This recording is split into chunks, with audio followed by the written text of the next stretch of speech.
Hey you, and welcome. My name is Mike, and in this old video we're talking twists, you guys, and also the lengths people will go to avoid the slammer. I mean, I suppose I get it. It's a bit like what the dog says in there, but maybe then don't be bold. And definitely, don't be bold. Lie about it, tell the truth about it, and then tell that lie again on camera. It won't end well. This takes us to Dallas once again. A story of another American girl who wanted the old cake and maybe have it chomped too. I never understood the point of that saying, because what's the point in having a cake if you can't eat? Let's give it a go.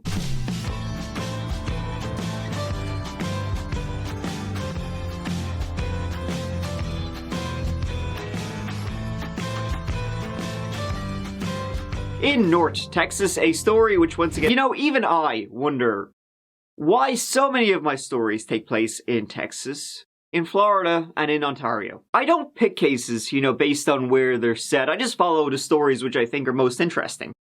Why they always come from there? I mean, Florida kind of makes sense because, well, it's Florida. God love them. There's bound to be some weird shit there. Ontario, well, I guess the Canadians are such lovely people that they need to vent in some way, and usually it's extremely gruesome.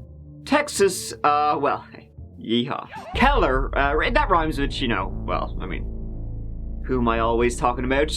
Dwellers, yes, and in Keller there was 50,000 dwellers, if you can believe that. Holy monkey. Keller sits in the northwest area of the Dallas-Fort Worth Metro one. It's close to the airport, the business center, and both downtowns, Dallas and Fort Worth. It has good schools, plenty of shit to do, malls, it's very safe and clean, and it's just friggin' delicious, guys. It's desirable. I don't know what else to tell you. For that reason, which I think we could all agree is goody gumdrops, that's why the Williams live there.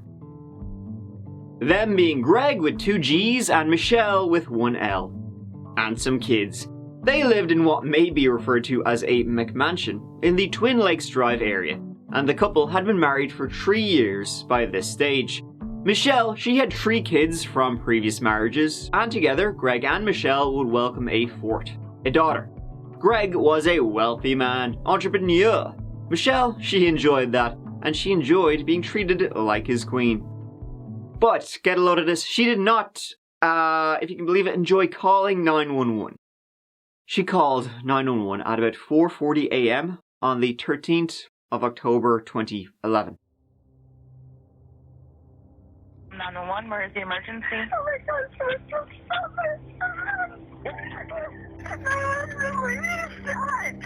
somebody was in the house. I got hit really hard. You were hit in the head? That night, Michele had been sleeping soundly when a booming sound cut off those Z's. In the darkness of that early autumn morning, in a house that was dead quiet after whatever jolted her awake, she walked slowly towards where the sound came from, like someone was breaking in while Greg lay sleeping. Then, as she inched closer into the hall, out of the dark came a whack, a crack. She was hit, hard, right in the kisser. She managed to stumble back into the bedroom and saw Greg, with a man dressed in black beside. Groggy, she heard a loud bang. Through blurry eyes, she saw Greg had been shot dead. He was still lying in the bed, and on the floor right beside lay a handgun.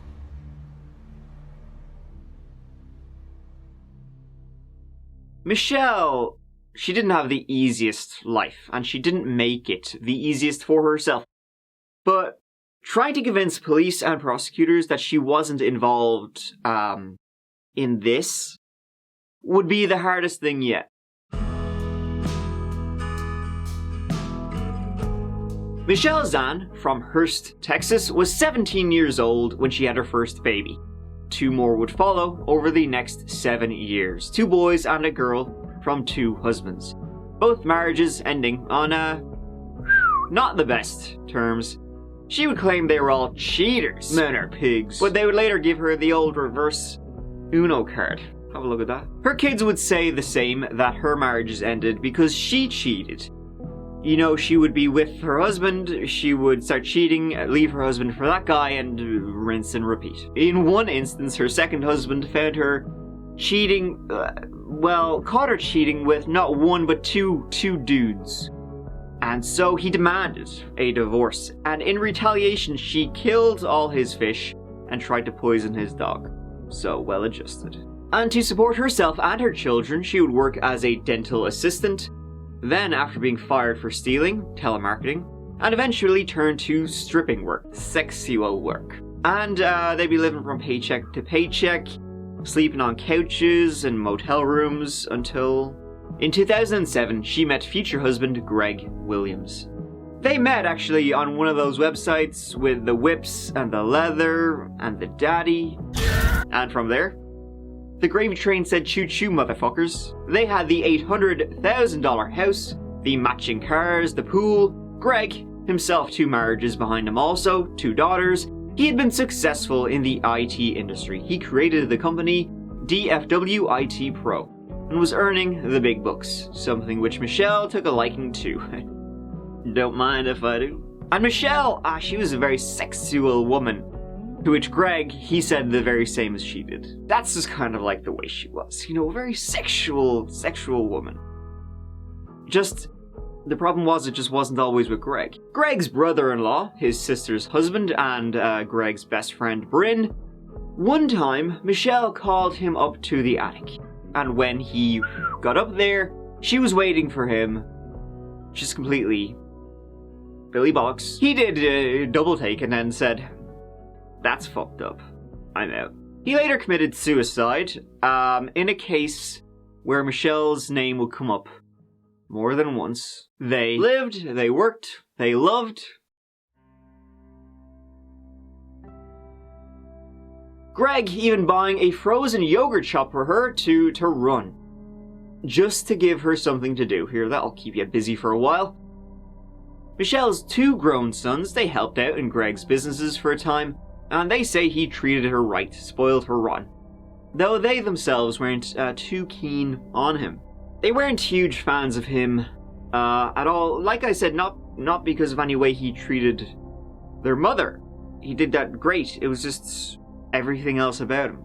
He acted like he was 21 years old on some like college frat scene, not 45 years old. He was the big dog type, or thought he was anyway. He was a bodybuilder. He did steroids. He did karate. He would have these big major parties, sometimes inviting not people, who were too cool.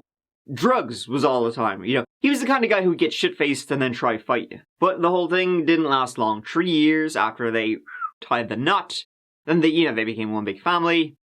Greg was shot dead in bed. But by who? Police arrived quickly on the scene. A wrench was found on the ground, exactly the type that a good crack would leave that. Greg had been shot once in the head. When the police investigation sprang up, like I just said going through the background of the folk, there wasn't exactly a shortage of who could have done this. One of the first people Michele mentioned was Kathy Williams. That was Greg's first wife, and they did not enjoy each other's company. She said they'd been fighting a lot. And that's what I'm trying to determine. Did I hear the gunshot? Did I see the person? I don't know what I saw first. I heard a sound.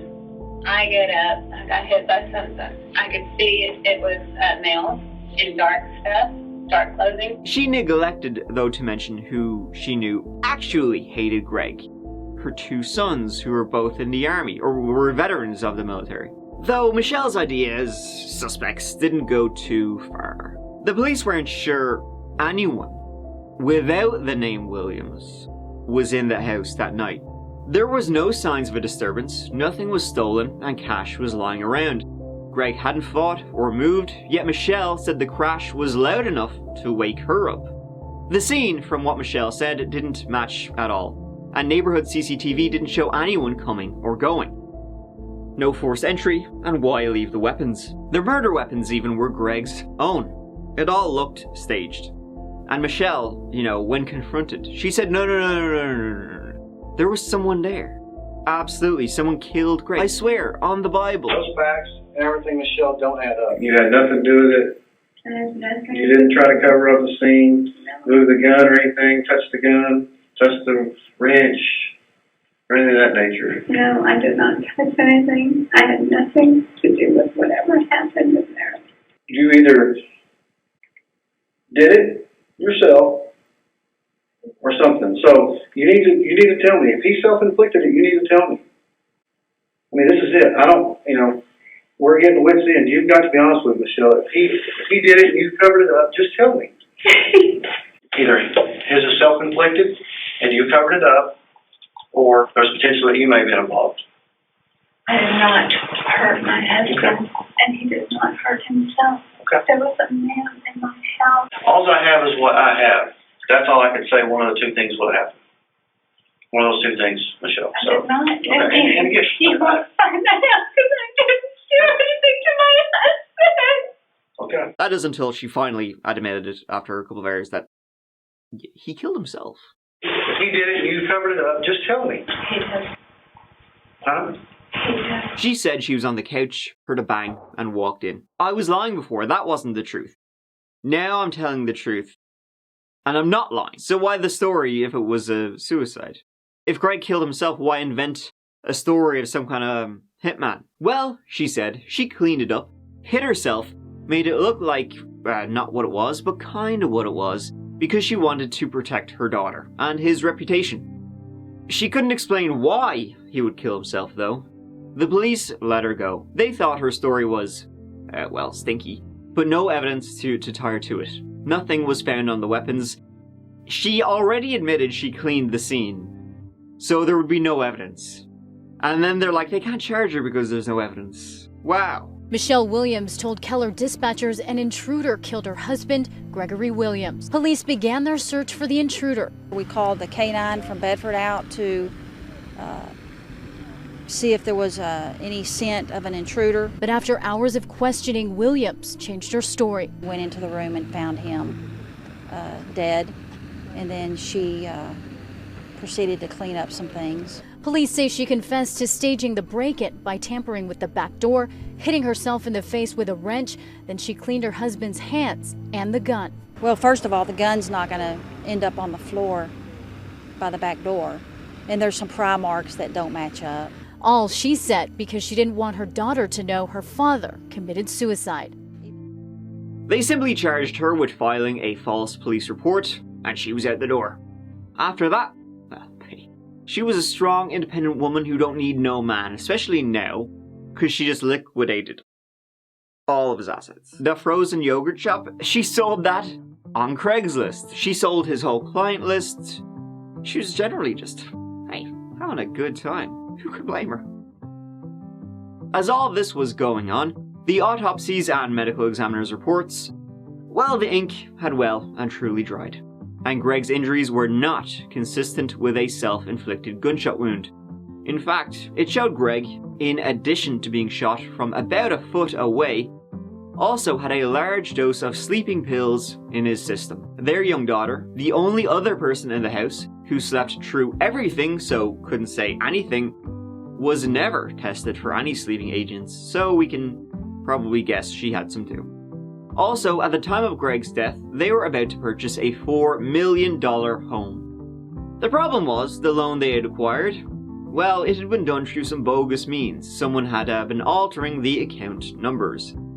See, Greg earned really good money, and Michelle was really good at spending that money. She, in fact, was spending it quicker than he was earning it. He also had an $850,000 life insurance policy. So, on the 9th of January, Michelle was arrested for murder, tampering with evidence and making a false police report. Her bond, $500,000. Somehow, after a week in jail though, it was reduced to $85,000, and she was out.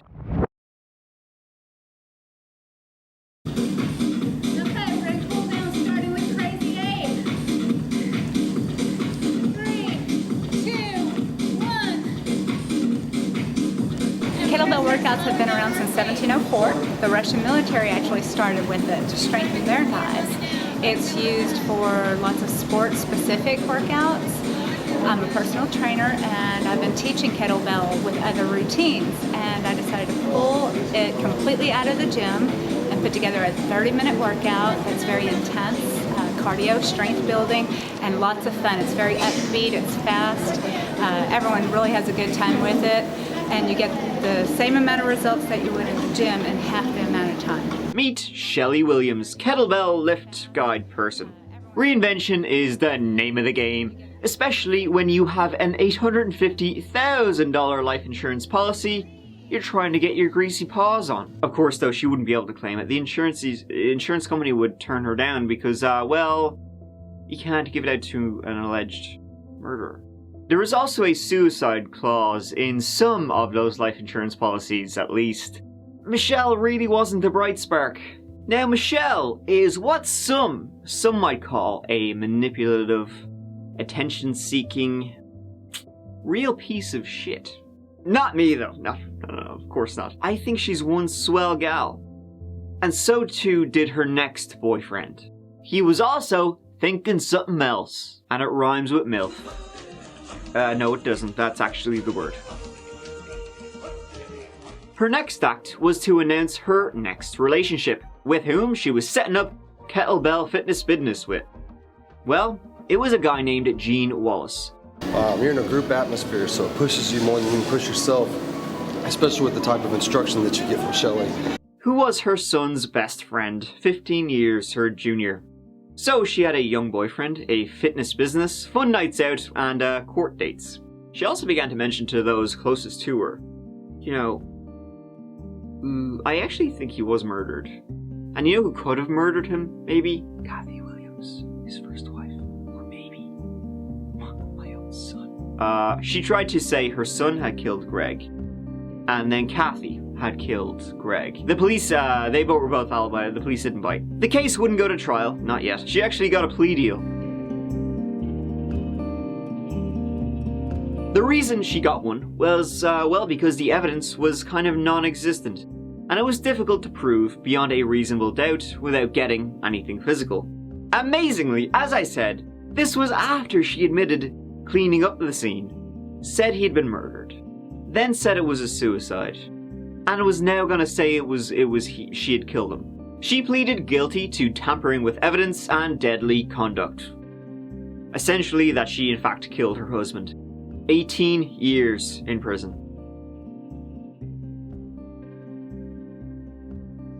With a plea deal, I'm looking at a couple of years before I'm out for parole. And they say, if you make first parole, I'll make first parole. I'm walking a straight line. Anything they tell me to do, I'm going to do it. It's a set, guaranteed time for this terrible nightmare to end. Sorry. It's okay. I'm trying to mentally get there, you know. Right now, while I'm here, some people think a private cell would be awful and scary. It's the safest feeling you could possibly imagine because I'm not a criminal. And the fear of being in with people who are. But, and this is a big old booty, she couldn't actually be sentenced yet. You know, she was expecting to get about 18 years, but the actual sentencing would have to wait. Wanna know why? Because she was pregnant. Pregnant with twins. She couldn't stay in jail, obviously, and maybe you give her a bit more of a favorable deal, you know? Woman accused of murdering her husband 2 years ago has pleaded guilty to deadly conduct and tampering with evidence. Michele Williams was sentenced to 18 years in prison, but she won't have to go to prison right away because the 44-year-old is pregnant with twins. Prosecutors have now agreed to wait until after Williams' twins are born for her to report to prison. This is just the latest surprise twist in this bizarre story. This lasted a couple of months, poor woman, you know, while she was out. And then the police and prosecutors had a look at her GPS, you know, her ankle monitor she had to wear. Hot diggity dog! She had gone back to stripping while out on bond, and while apparently pregnant. They found out as they could trace her movements, she never once went to a doctor. Now, as NBC5's Scott Gordon reports, there is doubt about whether or not she was ever really pregnant. They also noticed there was a couple of days when she never moved. Like, even in bed you would move, and this wasn't moving. She had discovered a way to take off her ankle monitor and go out and just like party and have a great time. Losing track of the lies over here. So when the police learned of all this, the lies, the removal of the GPS, her going back to stripping, the fake pregnancy, they back to jail, no bond. In jail, Michele, of course, she said she miscarried, so. Now, there's one more twist in this case of Michele Williams, but before I get to that, I want to mention talk about another guy I just mentioned in passing. Bryn Fletcher. He was married to Greg's sister. Remember, Michele tried to bone him in the attic.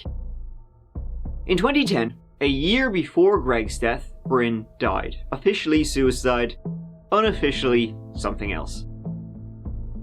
It was December 20th, and Bryn was driving to Waco when police received call of a suspicious car parked on the side of the road all day off Highway 34. Bryn was inside, in his own truck, dead of a self-inflicted gunshot wound to the head. Michele Williams, of course, she would have been kind of close to his family. He was Greg's brother-in-law, but he was also Greg's best friend. And she immediately said it was a suicide. Before anything, she said it was a suicide. Michele Williams was also listed as the best person to contact regarding the case, which was weird because Bryn was... Now, the reason why that is, Bryn's wife, she was also named Michele, so maybe there was like crossed wires. Or maybe Michele Williams just wanted to really insert herself into the case of this guy who killed himself. Wink wink. What were the odds something like that would happen to her husband later on? Michele said he tried to commit suicide once before. His wife disputed that, saying he wasn't suicidal and never carried a gun either. The reports of his death were conflicting. He was shot once in the head, but some reports state forehead, or eye, or mouth. It says he did it with his left hand when he was right-handed. There were some items found in his truck that didn't belong to him. Michele Williams ordered him cremated as soon as it was ruled a suicide. Bryn's wife, she was too upset to argue at the time. At one point, Michele Williams led the whole gang to the exact spot where Bryn killed himself and was like, here, look at that. This was despite the police releasing, to this day, almost nothing about the case. When asked how did she know that, she didn't. Bryn's wife thinks that maybe Bryn learned something about Michele that Greg wouldn't want to hear. And so, while awaiting her day to go to prison, essentially for the plea deal, sentenced to 18 years, maybe out in 5, she agreed to an interview with the TV show 48 Hours. This would be a huge mistake. Greg treated me like a queen. He was the most amazing father to Michele. Did you murder your husband, Greg? No, I did not. Who shot Greg? I have my assumptions, and that person is letting me sit here. How long do you think you will spend in prison? A couple of years. I went to trial with not having the representation that I feel I needed on this case. I could lose the case and go away for 50 to 100 years. So yeah. In that interview, she said she didn't do it, but may know who did. Dun dun dun, yada yada yada. Now, she had already agreed to a deal where she admitted she killed him. No, I did not. No, I did not. No. Now on national TV, she's saying she didn't. She's saying something different. Don't play games with yourself, with your lawyers, or with the system. The judge, he wasn't a fan of that. Her plea deal was revoked. So let's start with the simple question. Are you in fact factually guilty of that offense? No, I'm not. I can go on, Judge. Depending on your ruling, I will... If you're not guilty of tampering, if you're not guilty of deadly conduct, the answer to that question is a trial by a jury of your peers. At a hearing in February, another surprise. She claimed she was pleading guilty to get a lighter sentence, but maintained her innocence. A jury trial was now about to happen to her. You know, if she hadn't said that, she may have gotten out in 5 years. Well, because of that interview, she'll now have to wait a hell of a lot longer.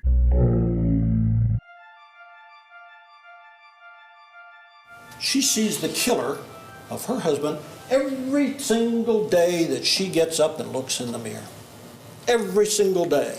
So you bet your bottom dollar that she knows who killed her husband, because it's her. Michele Williams shot Greg. Michele Williams shot Greg as he was laying in bed, working on his computer. He had fallen asleep.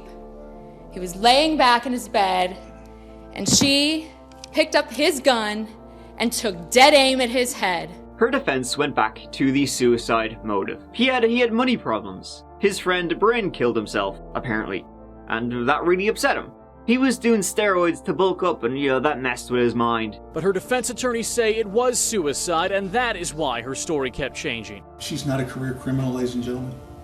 This is not something she had time to think about. She panicked. The worst thing that our system can do is to convict an innocent person. The medical examiner could already say he didn't do it to himself. So what happened? A green Martian came down and did it? How do you do that? How do you get your hand to do that? And the interview she did for 48 hours didn't help, because she essentially testified against herself. This is like the 4th time she changed her story. Mr. Presiding Juror, it is my understanding the jury has reached a verdict. Is that correct? Yes, Your Honor. Ms. Williams, if you would stand, please. The verdict in cause number 1266846D says we, the jury, find the defendant, Michele Marie Williams, guilty of the offense of murder. She was found guilty and sentenced to 60 years in prison. You know, one thing during my having a go at this story was that Michele's dad, he also had an addiction to the theatrical. Right? He should have just gone to community theatre, but instead what he would do is he would get jobs on construction sites and have an accident, or he would throw himself in front of cars, that sort of thing. The kind of stuff that, well, it deserves a legitimate injury. So I guess it's not really surprising Michele turned out the way she did. She pulled her own stunts, just a little different from Morel fella. And it's not surprising that they eventually, as hard as she fought against, landed her in prison, where after lie after lie after lie... Well, I'm not lying when I say she belongs there. No. Thank you so much for watching. I really appreciate you taking the time to watch this whole video with me and the rest of it. Here, go on. Please take care of yourselves. I love you. I'll see you as always real soon in the next one. You know what. Mike out.